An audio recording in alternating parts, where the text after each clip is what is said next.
Good morning, dear teachers. UGTRB English 108 சேனலில் இன்னைக்கு டே 92 Age of Johnson. This is a period of novel and non-fiction. So நாம் பார்த்துட்டு இருக்கிறது பார்த்தீங்கன்னா ப்ரோஸ் ஃபிக்ஷன். அதில் இன்னைக்கு ஒரு மைனர் ரைட்டர் மட்டும் பார்க்க போகிறோம். Richardson, Henry fielding.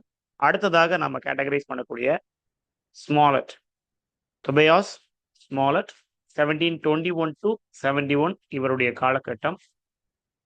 Richardson and fielding இவங்க ரெண்டு பேருக்கு அப்புறமாக 18ஆம் நூற்றாண்டினுடைய நாவல்ல நேம் நம்ம சர்ச் பண்ணோம்னா இவருடைய பேர் தான் இருக்கும்.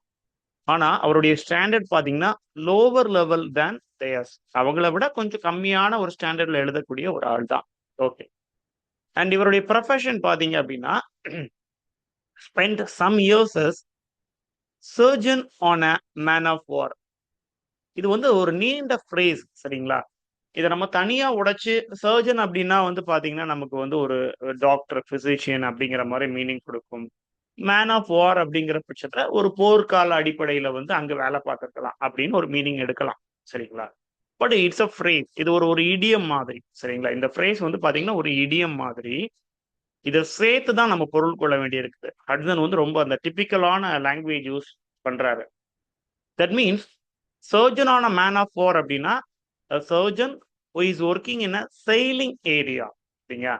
ஒரு கப்பல் படை அல்லது அந்த போக்குவரத்து அதுல வந்து சர்ஜனாக வேலை பார்க்குறது. அதுதான் இந்த இடியம்னுடைய பேரு. அந்த மீனிங்கே அதுதான். இப்போ ஸ்மாலட்டுக்கு கப்பல் சார்ந்த இடங்கள்ல அதிக அனுபவம் இருக்கிறதுக்கு வாய்ப்பு இருக்கு. தட் மீன்ஸ் டிராவலிங், அட்வென்ச்சர்ஸ், அந்த மாதிரி விஷயங்கள். ஸோ இது அவருடைய ரைட்டிங்கை அதிகமாக இன்ஃப்ளூயன்ஸ் பண்ணி வச்சிருக்கோம். பாருங்க. thus gained that first hand knowledge of the sea of sailors. கடல் பத்தியும் கடல்ல பிரயாணம் பண்றதை பத்தியும் அவருக்கு நல்ல எக்ஸ்பீரியன்ஸ் இருக்கும். அண்ட் அது அவருடைய ஒர்க்ல நல்ல பிரதிபலிக்கும். இவரு செட்டில்ட் இன் லண்டன். என்ன இன்டென்ஷன்ல அங்க ஜாயின் பண்றாருன்னா, லைக் இவருடைய லைஃப் வந்து பாத்தீங்கன்னா ஆலிவர் கோல்ட்ஸ்மித் மாதிரியே போயிட்டு இருக்கும். எதுலையும் உருப்படியா இல்லாம மெடிசின் ப்ரொஃபஷன் தான், ஆனா மெடிசனையும் உருப்படியா படிக்காம அப்படி நகர்ந்து போயிட்டே இருக்கும். Intention of practicing is profession. அந்த சர்ஜன் அப்படிங்கிற அந்த தொழிலையே பிராக்டிஸ் பண்ணலாம் அப்படின்னு லண்டன்ல செட்டில் ஆகுறாரு. But unfortunately he failed. Goldsmith மாதிரியே அவரும் ஃபெயில் ஆகி லிட்ரேச்சர் தான் தன்னுடைய பொழப்பாக மாத்திக்கிட்டு மாறிடுறாரு. அண்ட் கோல்ட்ஸ்மித் மாதிரியே நிறைய புத்தகங்கள் ப்ரொடியூஸ் பண்ண ஆரம்பிக்கிறாரு. ஏகப்பட்ட ஒர்க். அதுல வந்து பாத்தீங்கன்னா ஒரு முக்கியமான ஒர்க் அப்படின்னு பாத்தீங்கன்னா ஹிஸ்டரி ஆஃப் இங்கிலாந்து அப்படிங்கிற ஒரு படைப்பை படைக்கிறாரு. சரி, இந்த ஹிஸ்டரி ஆஃப் இங்கிலாந்துன்னு இன்னொரு படைப்பு இருக்குது. அது யாருடையதுன்னா ஹியூம். ஹியூம் அப்படிங்கிற ஒரு ரைட்டர் அண்ட் பிலாசபருடைய ஒரு ஒர்க் இருக்குது, ஹிஸ்டரி ஆஃப் இங்கிலாந்து. அது ரொம்ப பெரிய ஒர்க், சரிங்களா? அதுக்கு ஒரு போட்டி மாதிரி இந்த ஹிஸ்டரி ஆஃப் இங்கிலாந்து எழுதி வச்சிருக்காரு. அவர் எழுதின ஒர்க்கினுடைய பேரும் ஹிஸ்டரி ஆஃப் இங்கிலாந்து தான், சரிங்களா? அப்ப அதுக்கு ஒரு போட்டி மாதிரி ஸ்மாலட்னுடைய ரைட்டிங் இருக்குது. இப்போ எப்படி எழுதணும்னு தெரியாம தன்னுடைய நல்ல ஒரு ப்ரொஃபஷனை விட்டுட்டு ரைட்டிங்க்கு வந்தவர். கிட்டத்தட்ட கோல்ட்ஸ்மித் கூட நம்ம இவரை கம்பேர் பண்ணலாம். கோல்ட்ஸ்மித்னுடைய நிலைமை இப்படித்தான். வேற வழி இல்லாம ரைட்டிங்கை வந்து சூஸ் பண்ணியிருப்பாரு. ஓகே, சரி. இங்க ஹட்சன் கம்பேர் பண்றாரு. ஹியூமும் அதே காலகட்டத்தில் உள்ளவர் தான். அவருக்கு ஒரு ஒரு ஒரு ரைவல் மாதிரி ஒரு ஒர்க்கை ப்ரொடியூஸ் பண்ணியிருக்காரு. சரி, எழுதுறதுல பாத்தீங்கன்னா ரிச்சர்ட்சனையும் ஃபீல்டிங்கையும் தாண்டி, தட் மீன்ஸ் அவங்களுடைய வழி வந்து நாவல்ஸ் எழுதுறாரு. கிட்டத்தட்ட half a dozen நாவல்ஸ் வந்து எழுதி தள்ளுறாரு. அப்ப கிட்டத்தட்ட ஒரு 6-7 நாவல்ஸ் வந்து எழுதியிருக்கிறார். அதுல மிக முக்கியமானது இது மட்டும் தான் நமக்கு கொஸ்டின் பாயிண்ட் ஆஃப் வியூல முக்கியமா பார்க்கணும். பாருங்க, the adventures of Roderick Random 1748. இப்ப டக்குன்னு ஒரு கேள்வி கேட்கிறேன். Pamela publish in the year, Joseph Andrews publish in the year. Adventures of Roderick Random, the adventures of Peregrine Pickle. ஏன் இந்த பெயர் அட்வென்ச்சர்ஸ்? அதுக்கப்புறம் பாருங்க, எக்ஸ்பெடிஷன் ஆஃப் ஹம்ப்ரி கிளிங்கர். இந்த மூணுலயும் பாருங்க, அட்வென்ச்சர்ஸ், எக்ஸ்பெடிஷன் எல்லாமே அவருடைய அந்த நேவில போய் சீல போய் சைலர்ஸ் கிட்ட பழகி அதுல இருந்து படகுல பிரயாணிக்கிறது அப்படிங்கிறது, கப்பல்ல பிரயாணிக்கிறது அப்படிங்கிறது அட்வென்ச்சர் நிறைஞ்சது தான், இல்லைங்களா? கொஞ்சம் கற்பனைகள் எல்லாம் கலந்து அடிச்சு எழுதுனது தான் இந்த ஒர்க், சரிங்களா? ரைட்.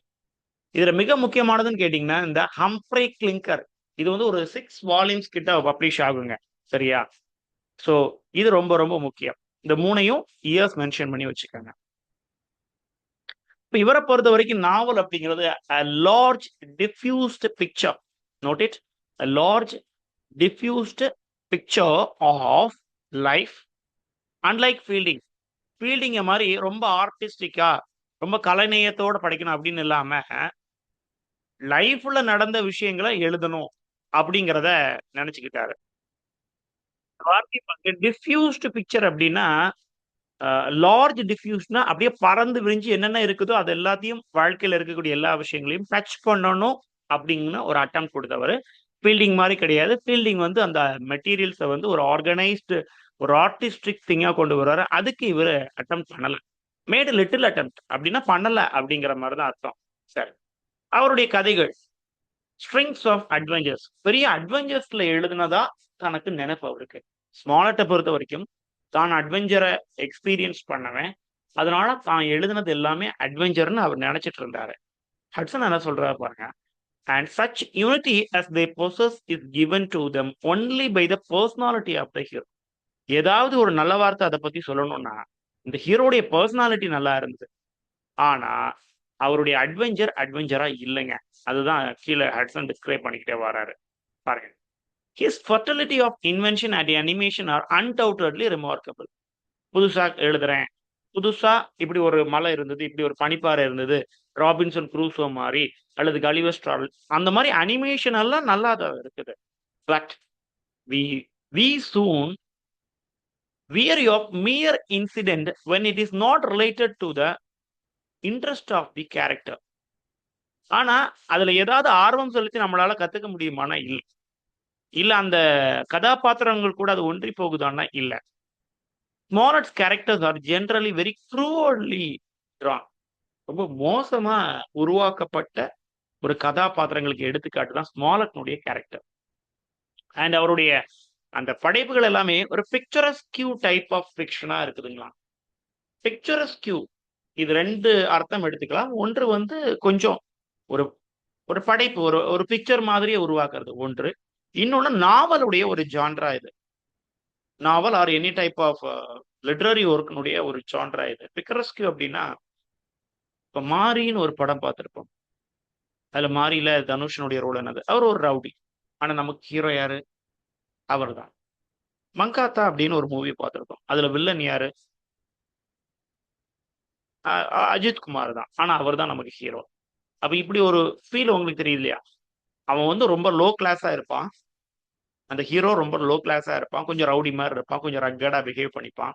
ஆனா அவனை நம்ம ஹீரோவா கொண்டாடுவோம். அதான் பிக்ரஸ்கியூ.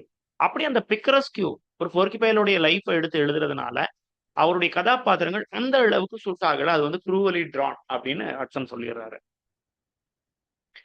The world as he depicts it is a dirty and dingy place.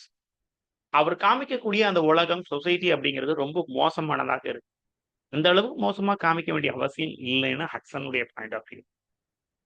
அப்படியே இங்க வாங்க, அவருடைய ஹம்ப்ரி கிளிங்கர் இருக்கு. ஹம்ப்ரி கிளிங்கர் 1771 இந்த ஒர்க் பாத்தீங்கன்னா இருக்கிறதுல ஓகே அப்படின்னு சொல்லிக்கலாம். which is far finer in tone and richer in genuine comedy and character interest than its predecessors.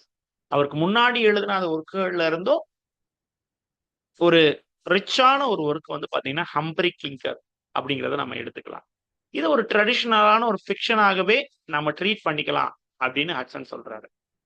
And இப்ப அவருடைய கேரக்டரிஸ்டிக்ஸ்குள்ளாடி போவோம். நம்ம வந்து ரிச்சர்ட்சன், ஹென்ரி ஃபீல்டிங் எல்லாம் பார்க்கும்போது அவங்க வந்து மாரலிஸ்ட், சட்டையரிஸ்ட் அப்படின்னு சொன்னோம் இல்லைங்களா. இவரும் ஒரு சட்டையரிஸ்ட் அண்ட் ரிஃபார்மர்.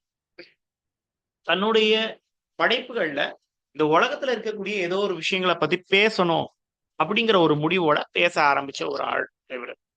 குறிப்பா பாருங்க, his purpose was to paint the monstrous evil of life in their true proportions and colors that he might thus drive them home upon the addition of the public. நம்ம சமுதாயத்துல இருக்கக்கூடிய கெட்ட விஷயங்களை நம்ம எடுத்து எழுதும்போது கண்டிப்பா அதை வந்து நம்ம வந்து மாத்துறதுக்கான ஒரு சான்ஸ் அட்டெண்ட் பண்றோம் அப்படிங்கிறது இவருடைய நம்பிக்கை. குறிப்பா பாருங்க, இந்த ரேண்டம் ரோட்ரிக் ரேண்டம் நோட்டீஸ், இதுவும் ஸ்மாலட்னுடைய ஒரு ஒர்க் தான், நாவல் தான். இதுவும் வந்து பாத்தீங்கன்னா ஒரு என்ன சொல்றது, பிக்கரஸ்கியூ ஒர்க் அப்படின்னு சொல்லலாம். இதுவும் ஒரு ரவுடி பையனுடைய லைஃப்பை பத்தி சொல்லக்கூடியதுதான். இதை வந்து ஒரு அழகான ஒரு எக்ஸாம்பிளா கொடுக்குறாரு. Sickening realism of the ship scene, இதுவும் ஒரு நேவல் அல்லது அந்த நேவி அது சம்பந்தமா வரக்கூடிய செயிலிங் சம்பந்தமா வரக்கூடிய ship scenes in Roderick Random led directly to drastic changes for the better in the condition of the naval service. இதுல இருக்கக்கூடிய குறைகள் எல்லாம் களைந்து நம்ம என்னென்ன சேஞ்சஸ் கொண்டு வரணும் அப்படிங்கறத பத்தி இந்த ரோட்ரிக் ரேண்டம் பேசணும். அவரை சுத்தி இருக்கக்கூடிய லைஃப் இது, அந்த கடலும் கடல் சார்ந்த அட்வென்ச்சர்ஸ், அதுல ஒரு ரிஃபார்ம் கொண்டு வரணும்னு எழுதப்பட்டவர் தான் ரோட்ரிக் ரேண்ட். அண்ட் அவர் என்ன சொல்றாங்க பாருங்க, he was the real creator of the English novel of the sea. Note it. ஏன்னா இது வரைக்கும் நம்ம இப்படி ஒரு புதிய ஒரு ஜான்ரா பார்த்தது இல்ல. கடலும் கடல் சார்ந்ததை பத்தியும் எழுதுறதுக்கு ஒரு ரைட்டர் இருக்காருன்னா அவர் வந்து ஸ்மாலட் அண்ட் சேலர்ஸ் பத்தி எழுதுறாங்க. அண்ட் இவரை பாருங்க, and successfully the national peculiarities of Irish, Scotch and Welsh and purely Tobias ஸ்மாலட்டை வந்து நம்ம ஸ்காட்டிஷ் ரைட்டரா தான் நம்ம ட்ரீட் பண்ணோம். நெட் செட்ல எல்லாம் பாத்தீங்கன்னா ஸ்காட்டிஷ் ரைட்டர்ஸ்னு தனியா ஒரு கான்செப்ட் நம்ம படிப்போம். அதுல இவரை வந்து பாத்தீங்கன்னா ஸ்காட்டிஷ் குள்ளாடி தான் வைப்போம், நாட் அண்ட் பியூர்லி இங்கிலீஷ்குள்ள நம்ம சொல்றது நீ. ஓகே சார், நம்ம அதோட முடிச்சுப்போம். அடுத்தது நம்ம வந்து பாக்குறது அடுத்த வகுப்புல பாத்தீங்கன்னா other novelist of the period. ஏன்னா நமக்கு ஏஜ் ஆஃப் ஜான்சன் நாவலுக்குள்ள இன்னும் 2 வகுப்பு மீதம் இருக்குதுங்க, சரியா? ஒன்று other novelist of the period, இது ரொம்ப ஹியூஜா இருக்கு, நிறைய டிஸ்கிரிப்ஷன் இருக்கும், அதையும் உடைச்சிட்டு அண்ட் ஒரு ரிவைவல் கான்செப்ட்ஸ் இருக்குங்க, சரியா? அதையும் இனி வரக்கூடிய வகுப்புல பார்க்கலாம். So I stop you and age of Johnson revise பண்ண ஆரம்பிச்சோம். Okay, we are going to finish it, முடிச்சு தள்ள போறோம் ஏஜ் ஆஃப் ஜான்சனை. ஸோ அதனால அதை ரிவைஸ் பண்ண ஆரம்பிச்சோம்.